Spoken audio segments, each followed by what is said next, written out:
ამასობაში 24 იანვარია დოი ლარის კურსი და სხვა ამბები. სანამ ყურებას დაიწყებთ, დაალაიქეთ ვიდეო, გამოიწერეთ ჩემი გვერდები TikTok-ზე, YouTube-ზე, Facebook-ზე და Telegram-ზე. აგრეთვე ნეონიუსის მხარდაჭერის სურვილებმა გააკეთეთ დონაციები, ანგარიშის ნომრები მითითებულია პროფილზე. რა ხდებოდა ახლა მოკლედ საინტერესო დავიწყოთ საქართველოსი. ახალი ლიდერი ყავს საპროტესტო მოძრაობას. დოიაშვილი, დოი. მოკლედ გუშინ რაღაც თეატრალური პერფორმანსი ჰქონდა, თეატრალიზებული მსახიობები, ვიღაც მომღერლები, რაღაცები. მერე დოის გზემარე გამოსვლა იყო და გამოაცხადა, რომ თეატრი გადის რეგიონებში და განახებთო რა ძალა აქვს თეატრსო რა. ეს კარგია, მე მივესალმები. რეგიონებსაც ჭირდებათ, რა თქმა უნდა, თეატრი, კულტურა და თბილისისთვისაც კაია იმ თვალსაზრისით, რომ ძალიან გადავიჭირდეთ ამ პერფორმანსებით და ცოტა ხანი დავისვენებთ. რევოლუციის ახალ ლიდერ დოის წარმატებები მინდა უსურვო. მიდი დოი. ზარქუა გამოჩნდა მოკლედ. რაღაცა ინტერვიუსავით იყო, არაფერს არ ნანოფო და მომავალშიდაც რომ თუ ვინმე ესეთ შეურაცხყოფას მომაყენებსო, კიდე გავლახავ. ეგ იყო შინაარსი.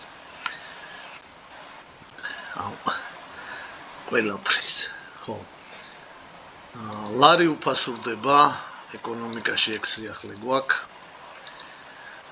ბლუმბერგზე 2.97-ზე იყო ასული. ხო, და ეროვნული ბანკი უმოქმედოდ არის. რას ფიქრობს ქალბატონი ნათელა ამასთან დაკავშირებით გაუგებარია. არანა ინტერვენციებს არ აკეთებენ, მიშვებული ხართ.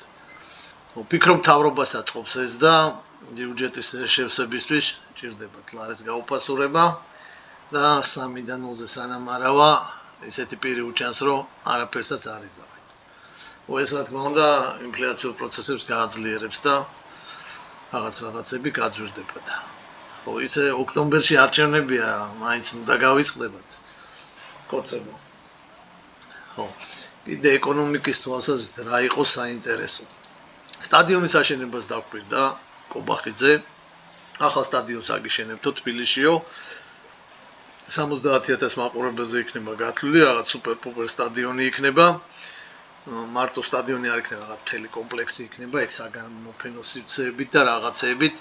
სავარაუდოდ აეროპორტის ან რუსთავის ხარის ორი ლოკაცია განეხილებაო და რაღაც ბელგიურ კომპანიასთან მიდის რაღაც მოლაპარაკებები, ალბათ ისინი ააშენებენ. 2026-ში დაიწყება, 2028-ში იქნება გამზადებულიო და ჩემპიონთა ლიგის ფინალი უნდა ჩავატაროთ აქ. ხო, მოკლედ აეროპორტს გვიშენებენ, სტადიონს გვიშენებენ. ხო, კიდე რა იყო ეკონომიკაში საინტერესო. უძრავი ქონების ბაზრის სტატისტიკები ქვეყნდება. ბათუმის დაიდო, მერე თბილისის დაიდო და ხო, აქ ყველაფერი პრინციპში ოკეია რა, ეგ ტრანზაქციებიც გაზრდილია, ბაზრის მოცულობაც შესაბამისად.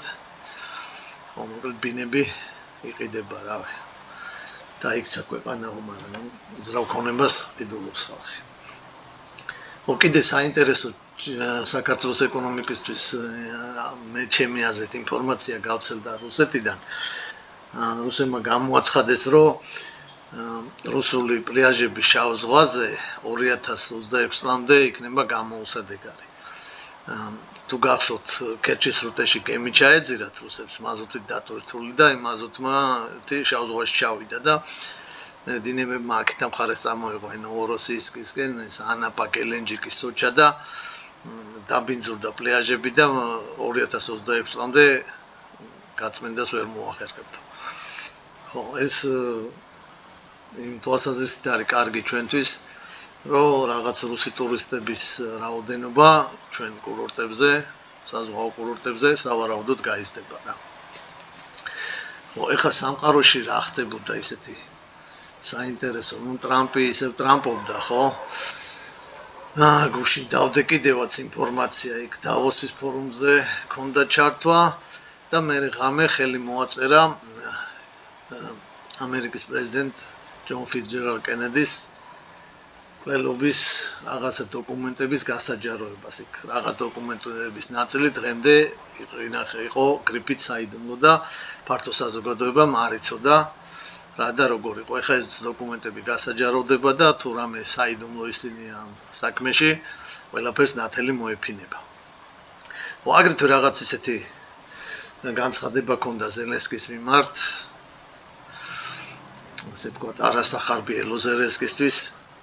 ეგო სულაც არ არის ანგელოზიო და შეეძლო ამ ომის თავიდან აცილებაო რა. ანუ გარკვეულწილად ზელენსკიც დაადანაშაულა ამ ომში რა. ესე გამოუვიდა რა ყოველ შემთხვევაში. თავისთავად რუსეთთან ერთად. რუსების რეაქციები წამოვიდა ამ ტრამპის განცხადებებზე, მკვეთრად ნეგატიური რეაქციები აქვს. იძახიან ესე მუქარებით თუ ილაპარაკა მაგან, ვერაფერსაც ვერ მიაღწევსო და არანაირი მშვიდობა არ იქნება. ძალიან არ მოეწონათ ეს ტრამპის თითის დაქნება რა. და სანქციები ჩვენ და მათი გამკაცრებით ვერ შეგვაშინებთო. ესე განაცხადეს. ნახოთ რა იქნება რა.